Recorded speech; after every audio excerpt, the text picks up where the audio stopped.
Hey guys, and welcome back to BenderTube, where we review tech. Now, if it's your first time here, consider subscribing to the channel. But today's going to be a little bit different. We're out in the woods trying to find Logan Paul's career. No, I'm just kidding. We're up in the city. We're actually going to review a camera today, the SJCAM 5000x Elite. Now, this little camera is supposed to boast a ton of features, some that a GoPro doesn't have, and for about a quarter of the cost. So, we're going to record the 5000x and GoPro Hero 5 at the 4K 24 frames per second, and just see how they compare with just out-of-the-box settings. And then we're gonna see what the little extra features it has can compare. Being so lightweight, I'm actually able to record everything at once. So we actually have 3 different angles for you today.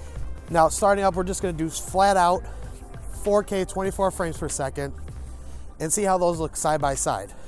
So the first thing is that the SJCAM has wide dynamic range available right out of the box. So it actually shows richer detail and more contrast in the picture, but it looks like everything kind of shows up a little bluer than it should. So now we've turned on gyro stabilization and stabilization mode on the GoPro, but unfortunately it doesn't offer it in 4K, so we had to drop that down to 2.7, still keeping the SJCAM up at 4K, because you got to get all the pixels you can, right guys? The SJCAM appears to be smoother in stabilization, but it also has a deeper crop than the GoPro does, and that's at a higher resolution. So we got everything the same as before, and now it has lens correction on the SJ and linear mode on the GoPro, showing you just how it gets rid of that kind of that bubble feel and seeing actually what you can do with it. Here's where you're going to start to notice a little bit of difference. That is a little bit of a difference. Fun fact, unlike the GoPro Hero 5, 6, or anything, you can actually use the stabilization with the lens correction. They don't work at the same time. You have to choose one or the other. Alright, so the final test for this is sound quality. Now, both of these devices, you're not going to expect the greatest audio. You probably want an external mic, but unfortunately, the SJCAM doesn't support it in this model. So, here's the audio from the GoPro Hero 5. I'm about arm's length away here. And then here's the audio from the SJCAM 5000X. Hopefully it sounds pretty good because it has a pretty open design for the case, as where the GoPro is usually pretty muffled because the case actually covers the microphone holes. But we won't know until we take it back into the studio and actually see what they sound like. So without further ado, let's go back and check it out. So the sound quality on the SJCAM is definitely not anything to write home about. But to be fair, you're not buying an action camera for dialogue usually. You're usually just doing something fun and throwing a music track underneath it.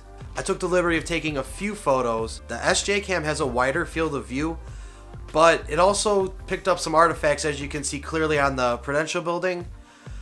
And then the GoPro actually has a warmer tone to it. Now just look at that car. It happened to be going down the street when I snapped a photo, but look at it. Completely crystal clear and looks like it's at a dead stop. Now the audio quality isn't that great. You can't use distortion correction with stabilization on, which is what I find more important. And straight out of the box, it does have that blue tint to it. However, what it does do right is stabilize 4K footage really well. And to me, it looked like it was doing a better job than the Hero 5 does at a lower resolution, despite having that deeper crop to it. In the box, it comes with a bunch of accessories, most of the ones that you're ever going to need. And now normally that's going to cost you 10 to 15 bucks on Amazon for like a cheap Chinese bundle. Or if you want to buy all these straight from GoPro, it would cost you over $100. So the fact that this thing is under $150 and comes with all that stuff adds into the flavor a little bit. Sorry, I don't know that. This bitch. So, the SJCAM 5000x Elite. Should you get it or should you forget it? If you're looking for a budget camera with a couple frills to it, it's a great camera for you to start out with. Or if you're just looking to give it to the kids so they have something to play with that you're not really worried about and you're not going out and spending $400. If you want something like external microphone support or just a remote to use with it, I would hold out here. They have a few more models that I hope to look at soon. So the question of the day here is, what do you find most important in when buying an action camera? Let me know down in the comments below or on Twitter. That's it for me today, guys. If you found this video helpful in any way, like the video, and as always, I'll see you in the next one.